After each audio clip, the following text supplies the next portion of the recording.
ألا بذكر الله تطمئن القلوب. الحمد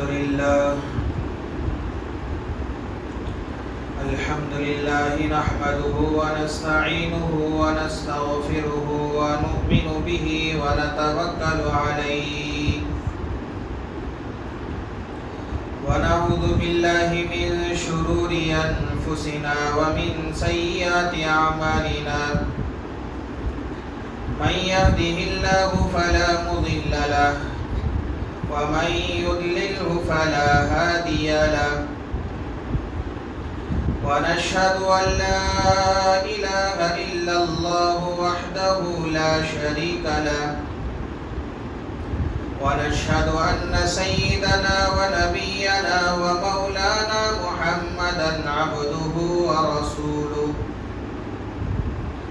أما بعد فأعوذ بالله السميع العليم من الشيطان الرجيم. بسم الله الرحمن الرحيم. قل إن كنتم تحبون الله فاتبعوني يحببكم الله ويغفر لكم ذنوبكم والله غفور رحيم. صدق الله مولانا العظيم. وقال النبي صلى الله تعالى عليه وسلم كل أمتي يدخلون الجنة إلا من أبى. قالوا يا رسول الله ومن يأبى؟ قال من أطاعني دخل الجنة ومن عصاني فقد أبى. وقال النبي صلى الله تعالى عليه وسلم من أكل طيبا وعمل في سنة وأمن الناس بوائقه دخل الجنة أو كما قال النبي صلى الله تعالى عليه وسلم. رب اشرح لي صدري ويسر لي أمري واحلل عقدة من لساني يفقه قولي. اللهم صل على محمد وعلى آل محمد كما صليت على إبراهيم وعلى آل إبراهيم إنك حميد مجيد. اللهم بارك على محمد وعلى آل محمد كما باركت على إبراهيم وعلى آل إبراهيم إنك حميد مجيد. يا رب صل وسلم دائما أبدا على حبيبك خير الخلق كلهم.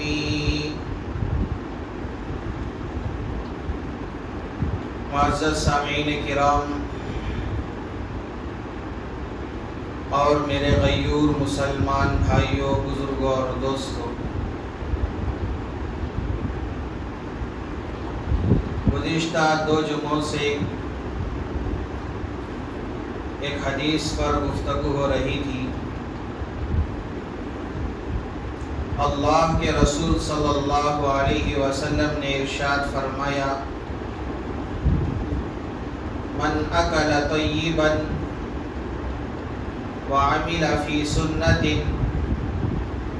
وامن الناس بوائقہ دخل الجنہ. اللہ کے نبی صلی اللہ علیہ وسلم نے ارشاد فرمایا جس نے پاکیزہ رزق کھایا اور سنت پر عمل کیا اور اس کی وجہ سے کسی کو تکلیف نہیں پہنچی، دوسروں کو تکلیف نہیں پہنچایا، دخل الجنہ تو وہ جنت میں داخل ہو گیا. اس حدیث میں اللہ کے نبی صلی اللہ علیہ وسلم نے 3 اوصاف بیان فرمائے جس کے اندر یہ 3 صفتیں ہوں گی.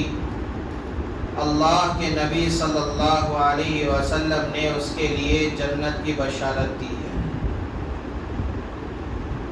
پہلی صفت، جس نے حلال رزق کھایا، اس پر تفصیلی گفتگو آ گئی تھی اور دوسری صفت جس پر بات چل رہی تھی، نبی علیہ الصلوۃ والسلام نے ارشاد فرمایا وَعَمِلَ فِي سُنَّةٍ، اور جس نے سنت پر عمل کیا۔ اللہ کے نبی صلی اللہ علیہ وسلم کی عادت شریفہ کو سنت کہا جاتا ہے، اور اللہ رب العزت نے قرآن کے اندر ارشاد فرمایا قُلْ إِن كُنتُمْ تُحِبُّونَ اللَّهَ فَاتَّبِعُونِي يُحْبِبْكُمُ اللَّهُ وَيَغْفِرْ لَكُمْ ذُنُوبَكُمْ۔ اے نبی جی آپ کہہ دیجئے کہ اگر تم اللہ سے محبت کرتے ہو فَاتَّبِعُونِي تو میری اتباع کرو، یعنی کہ اللہ سے محبت کرنا ہے تو اللہ کے نبی صلی اللہ علیہ وسلم کی اتباع ضروری ہے۔ یحببکم اللہ، اللہ تم سے محبت فرمائے گا۔ وَيَغْفِرْ لَكُمْ ذُنُوبَكُمْ، اور اللہ تعالیٰ تمہارے گناہوں کو معاف فرما دے گا۔ سنتوں پر عمل اگر ہوگا تو اللہ کی محبت بھی نصیب ہوگی، اور اللہ رب العزت گناہوں کو بھی معاف فرمائیں گے۔ ہمیں چاہیے کہ ہماری زندگی سنتوں پر آ جائے، صبح سے لے کر شام تک ہمارے جتنے بھی کام ہیں اور ہمارے جتنے بھی ضروریات زندگی ہے یہ ساری کی ساری نبی علیہ الصلوۃ والسلام کے طریقے پر آ جائے۔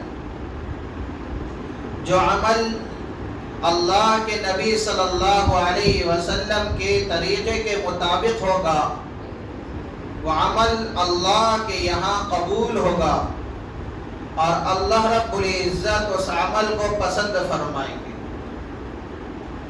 ہمارا ہر عمل نبی علیہ الصلوۃ والسلام کی سنتوں کے مطابق ہو۔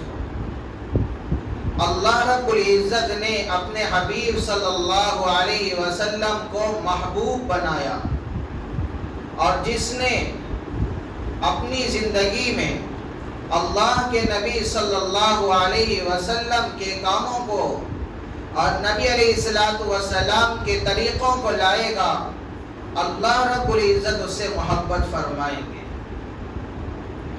اور آج ہماری زندگی سنتوں سے خالی ہو رہی ہے۔ ہم یہ سوچتے ہیں کہ بھائی سنت ہی تو ہے، فرض تو نہیں ہے، واجب تو نہیں ہے، سنت کو ہم لوگ معمولی سمجھ کر چھوڑ رہے ہیں۔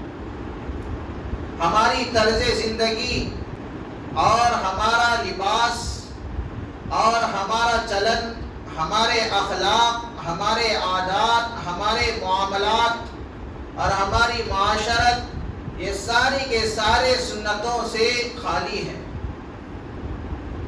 نبی علیہ الصلوۃ والسلام کے طریقے سے ہٹے ہوئے، اور اللہ کے نبی صلی اللہ علیہ وسلم کی ایک سنت کے عمل پر اللہ رب العزت 100 شہیدوں کا ثواب عطا فرمائیں گے۔ من تمسک بسنتی عند فساد امتی فلہ اجر 100 شہید۔ تو جب فساد کا دور ہوگا، سنتوں پر لوگ عمل نہیں کر رہے ہوں گے، سنتوں کو لوگ چھوڑ رہے ہوں گے، ایسے وقت میں جو آدمی سنت پر عمل کرے گا، نبی علیہ الصلوۃ والسلام کے طریقے کو اپنی زندگی میں لائے گا، تو اللہ رب العزت 100 شہیدوں کا ثواب اس کو عطا فرمائیں گے۔ تو اس لیے ہمیں چاہیے کہ دوسری صفت وعامل فی سنت، اور سنت پر عمل کرنا، یہ صفت ہم اپنی زندگی میں لائیں۔ صحابہ کرام رضوان اللہ تعالی عنہم اجمعین کا معمول یہ تھا کہ صحابہ کرام رضوان اللہ تعالی عنہم اجمعین اللہ کے نبی صلی اللہ علیہ وسلم کے ایک ایک ارشاد کو اپنی زندگی کا معمول بناتے تھے۔ ایک ایک قول و فعل پر عمل پیرا ہوتے تھے، اپنی زندگی کا معمول بنا لیتے تھے اور سنتوں کو معمولی نہیں سمجھتے تھے۔ اور آج تو ہم سنتوں کو معمولی سمجھ کر چھوڑ دیتے ہیں۔ صحابہ اکرام رضوان اللہ تعالیٰ عنہم اجمعین سنتوں کو سنت سمجھ کر دل و جان سے اس پر عمل کرتے تھے۔ ہمارے اسلاف کا بھی یہ معمول تھا کہ جان جان کر سنتوں پر عمل کرتے تھے۔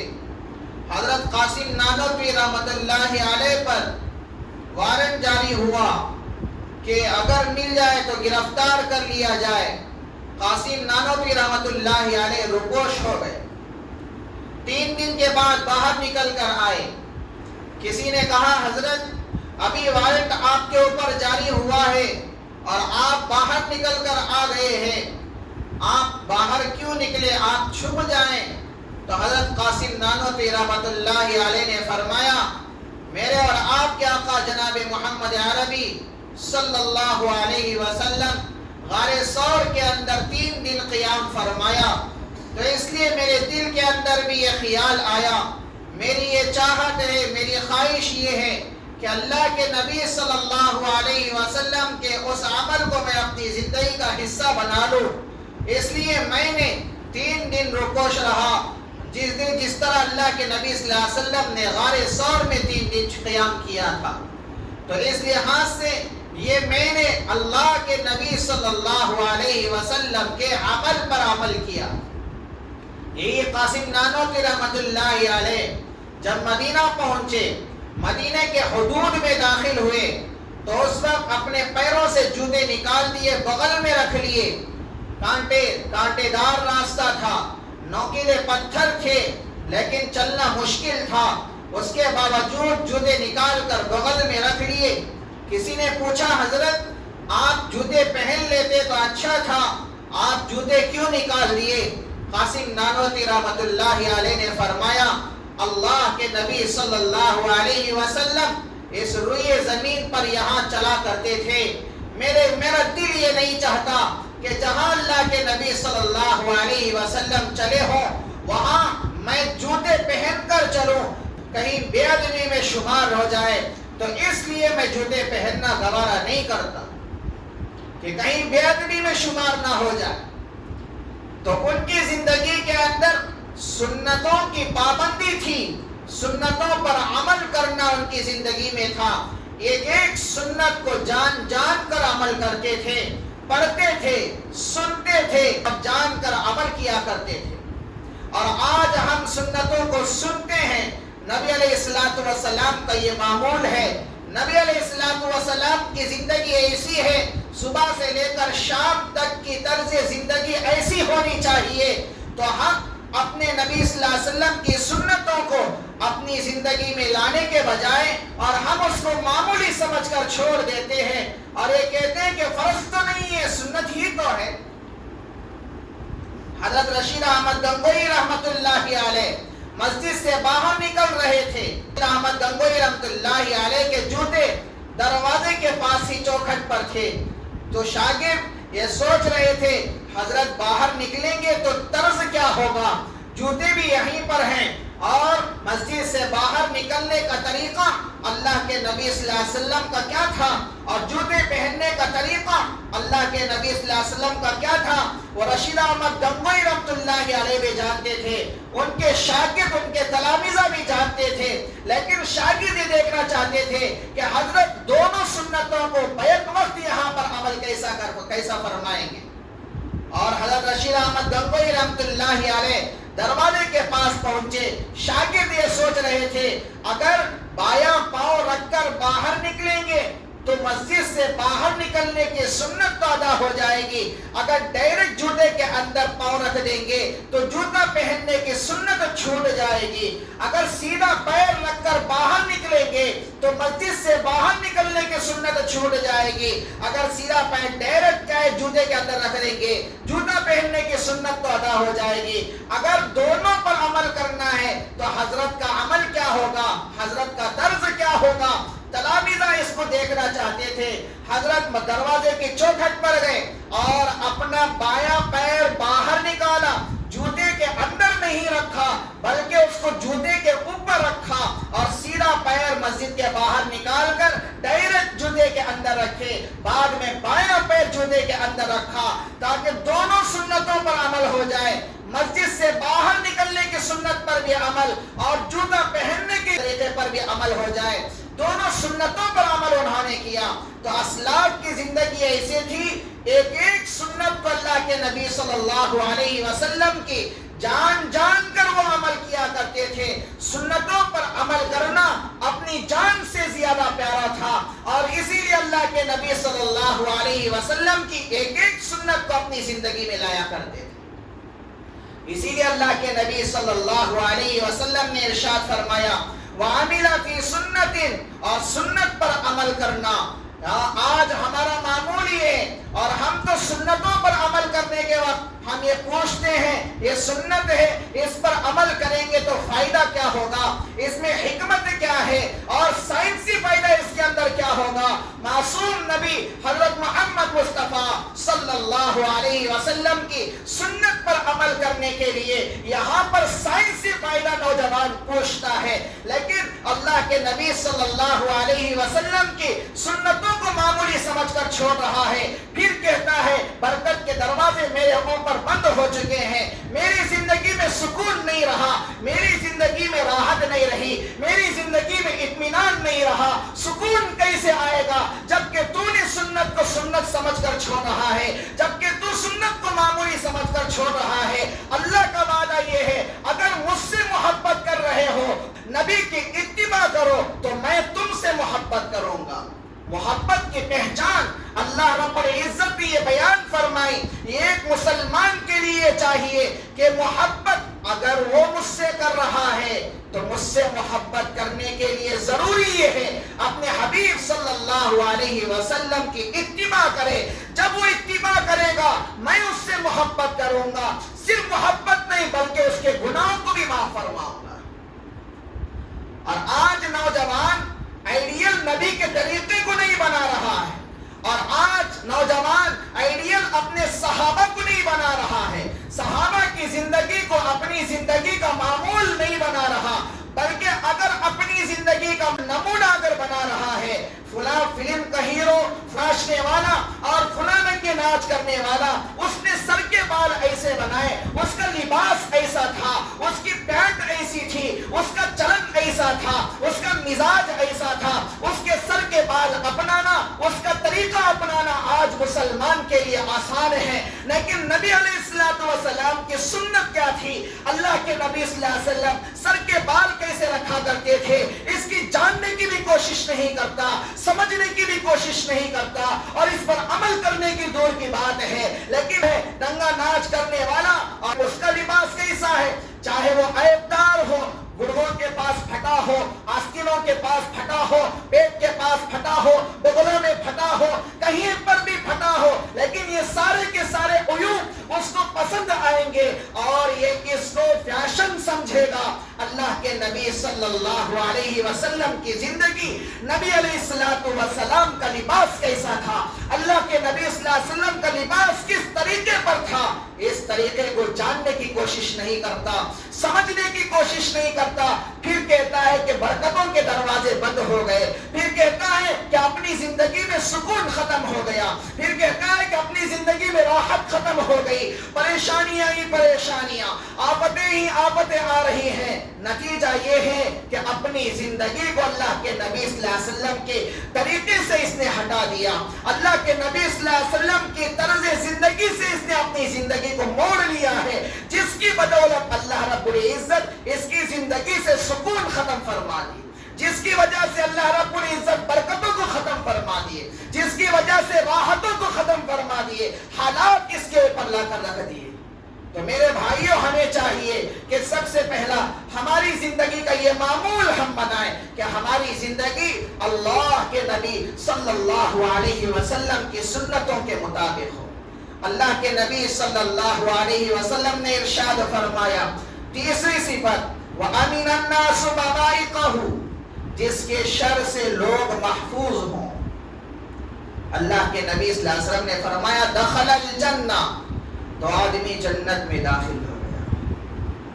ایک مومن کی شان ہے، ایک مومن کی علامت ہے، ایک مسلمان کی علامت ہے کہ اس کی وجہ سے دوسروں کو تکلیف نہ ہو، نہ زبانی اعتبار سے، نہ زبانی اعتبار سے، نہ ہاتھ کے اعتبار سے، نہ اس کے اخلاق کے اعتبار سے، کسی بھی اعتبار سے دوسرے مسلمان کو تکلیف نہ پہنچے۔ ایک مسلمان کی پہچان ہے، اور اللہ کے نبی صلی اللہ علیہ وسلم نے اس پر جنت کی بشارت سنائی۔ شریعت یہ کہتی ہے کہ بھائی راستے میں اگر آپ چل رہے ہوں تو ایمان کی ایک نشانی یہ ہے کہ تکلیف دہ چیز اگر راستے میں پڑی ہوئی ہے تو اس کو بھی ہٹاتے ہوئے جاؤ۔ یہ سبق ہے، اسلام کا یہ درس ہے۔ میرے اور آپ کے آقا محمد عربی صلی اللہ علیہ وسلم نے یہ سبق امت کو سکھایا۔ راستے میں بھی اگر کوئی تکلیف دہ چیز گری ہوئی ہے تو اس کو بھی ہٹاتے ہوئے جاؤ، کہیں اس کی وجہ سے دوسروں کو چوٹ نہ پہنچے، اس کی وجہ سے دوسروں کو تکلیف نہ پہنچے۔ اور اللہ کے نبی صلی اللہ علیہ وسلم نے مسلمان کی پہچان کیا بیان فرمائی؟ المسلم من سلم المسلمون من لسانه ويده۔ مسلمان وہ ہے جس کی زبان اور ہاتھ سے دوسرا مسلمان محفوظ رہے۔ یہ مسلمان کی پہچان۔ میرے پڑوس میں پڑوسی ہے لیکن میری زبان سے اس کو تکلیف نہ پہنچے، میرے اخلاق کی وجہ سے اس کو تکلیف نہ پہنچے۔ ایک مسلمان کو یہ سبق ہے، ہمارے اسلاف کا یہ معمول تھا۔ انسان تو دور کی بات، ایک جانور کو بھی تکلیف پہنچ جائے یہ گوارا نہیں کرتے تھے۔ حضرت خواجہ باقی باللہ رحمت اللہ علیہ ایک مرتبہ تہجد کے لیے اٹھے، تہجد کی نماز پڑھی اور دیکھا کہ ایک بلی آئی ان کے بستر پر بیٹھ گئی۔ سردی کا موسم تھا، سخت سردی تھی۔ حضرت خواجہ باقی باللہ رحمت اللہ علیہ نے سوچا جس طرح مجھے ٹھنڈ لگ رہی ہے اسی طرح اس بلی کو بھی ٹھنڈ لگ رہی ہے، اس نے گرماہٹ حاصل کرنے کے لیے، گرمی حاصل کرنے کے لیے میرے بستر پر آ کر بیٹھ گئی ہے۔ تو حضرت خواجہ باقی باللہ رحمت اللہ علیہ نے اس بلی کو بستر سے بھگانا گوارا نہیں کیا،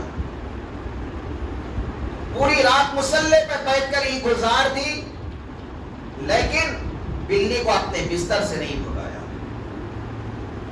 ہاں چاہتے تو بھگا دیتے، اپنا بستر تھا، اپنا ذاتی بستر تھا، لیکن ایک جانور آ کر بیٹھا ہے، جانور سے زیادہ انسان کی قدر ہے۔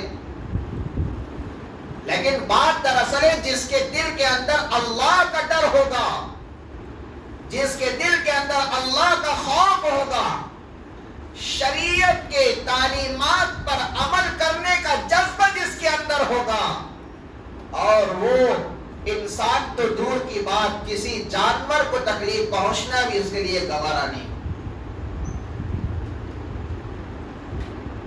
اور آج ہمارا معمول یہ ہے کہ ہماری وجہ سے لوگ ہم سے ملنا گوارا نہیں کرتے، ہم سے دوستی کرنا پسند نہیں کرتے، ہمارے دکان پر خریدنا گوارا نہیں کرتے، اور ہم سے تعلقات قائم کرنا گوارا نہیں کرتے۔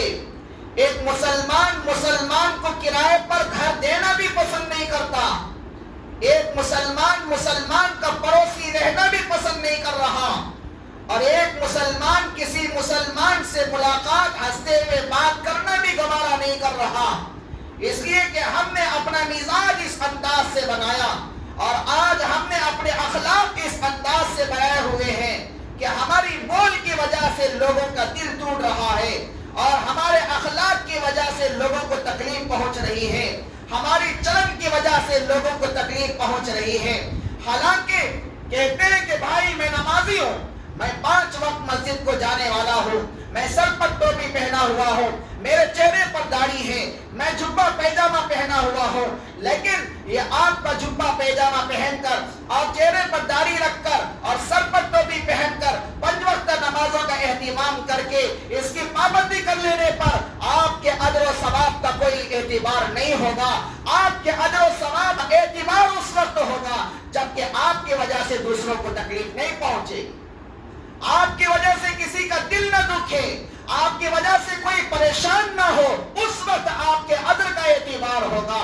اللہ کے نبی صلی اللہ علیہ وسلم نے صحابہ سے پوچھا، اے صحابہ جانتے ہو مفلس کون ہے؟ صحابہ نے فرمایا، اے اللہ کے نبی صلی اللہ علیہ وسلم، مفلس تو وہ ہے جس کے پاس نہ درہم ہے نہ دینار ہے، وہ مفلس ہے جس کے پاس کچھ رہنے کے لیے نہیں ہے، کوئی سامان نہیں ہے، وہ آدمی مفلس ہے. اللہ کے نبی صلی اللہ علیہ وسلم نے فرمایا، اے صحابہ مفلس تو وہ نہیں ہے، میری امت کا مفلس انسان وہ ہے جو قیامت کے دن آئے گا، اس کے نام اعمال میں نمازیں بھی ہوں گی، اس کے نام اعمال میں زکوٰۃ صدقات بھی ہوں گے، اس کے نام اعمال میں روزے بھی ہوں گے، حج بھی ہوگا، عمرہ بھی ہوگا، تلاوتیں بھی ہوگی، ذکر و اذکار بھی ہوگی، دعائیں بھی ہوں گی، نیکیوں کے پہاڑ اس کے پاس ہوں گے. لیکن جب اللہ کے سامنے حاضر ہوگا تو اللہ رب العزت حقداروں کو بلائیں گے، لوگ آئیں گے کہیں گے، اے اللہ یہ دنیا میں اس کی وجہ سے مجھے تکلیف پہنچا کرتی تھی، یا اللہ یہ دنیا میں مجھے دھوکہ دیا کرتا تھا، اے اللہ اس نے دنیا کے اندر میرے پڑوس میں رہا لیکن اس کی وجہ سے مجھے اذیت پہنچتی تھی، اس کی وجہ سے مجھے تکلیف پہنچتی تھی. اللہ رب العزت اس کے اجر، اس کے نام اعمال میں سے اس کے ثواب کو اٹھا کر حقداروں کو دیتے جائیں گے، یہاں تک کہ جتنی نیکیاں تھیں ساری کی نیکیاں ختم ہو جائیں گے اور بھی حق والے باقی رہیں گے. لیکن اللہ رب العزت فرمائیں گے ان لوگوں کے گناہ اس کے سر پر لاد دو، جہنم میں پھینک دو. دنیا کے اندر نماز کا اہتمام تھا، دنیا کے اندر روزوں کی پابندی تھی، دنیا کے اندر قرآن کی تلاوت کا اہتمام تھا، ذکر و اذکار کی پابندی تھی، صوم و صلاۃ کا اہتمام تھا، اپنے آپ کو دیندار اور نمازی کہتا تھا، لیکن یہاں معاملات میں کھوٹ تھی، جس کی وجہ سے قیامت کے دن اس کی نیکیوں کا کوئی اعتبار نہیں، اس کے اجر کا کوئی اعتبار نہیں رہا. تو اسی لیے اللہ کے نبی صلی اللہ علیہ وسلم نے ارشاد فرمایا، مسلمان کی پہچان یہ المسلم من سلم المسلمون من لسانه ويده، مسلمان تو وہ ہے جس کی وجہ سے دوسرے مسلمان کو اس کی زبان اور اس کے ہاتھ سے کوئی تکلیف نہ پہنچے، کوئی دکھ نہ پہنچے، یہ مسلمان ہے، یہ مسلمان کی پہچان ہے. تو میرے بھائیوں اسی لیے ہمیں چاہیے کہ تیسری صفت اللہ کے نبی صلی اللہ علیہ وسلم نے ارشاد فرمایا، وَأَمِنَ النَّاسُ بَوَائِقَهُ، جس کے شر سے لوگ محفوظ ہو، دخل الجنہ، اللہ کے نبی صلی اللہ علیہ وسلم نے اس کے لیے جنت کی بشارت سنائی. حضرت امام ذہبی رحمۃ اللہ علیہ اپنی کتاب الکبائر کے اندر ایک واقعہ لکھا. سہل بن عبداللہ تستری رحمۃ اللہ علیہ، ان کے پڑوس میں ایک مجوسی رہا کرتا تھا.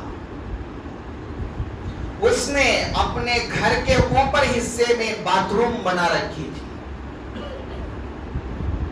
مسلمان نہیں، مجوسی ہے.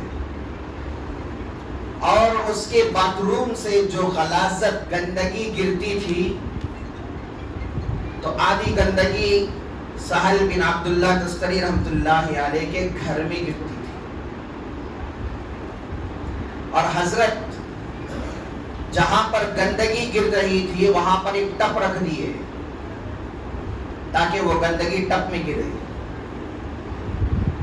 اور رات کے وقت میں وہ ٹپ کی گندگی اٹھا کر لے جاتے، دور پھینک دیتے تھے اور پھر اس کو دھو کر وہاں پر ٹپ رکھ دیتے تھے. اور یہ بات کسی کو بتائی تک نہیں، نہ اپنے بچوں کو، نہ اپنے گھر والوں کو، کسی کو نہیں بتائی. لیکن ایک وقت ایسا آیا کہ حضرت بیمار پڑ گئے. جب سخت بیمار ہوئے تو حضرت نے اپنے پڑوسی جو مجوسی تھا اس کو بلایا اور کہا کہ بھائی آپ سے ایک ضروری بات کہنی ہے.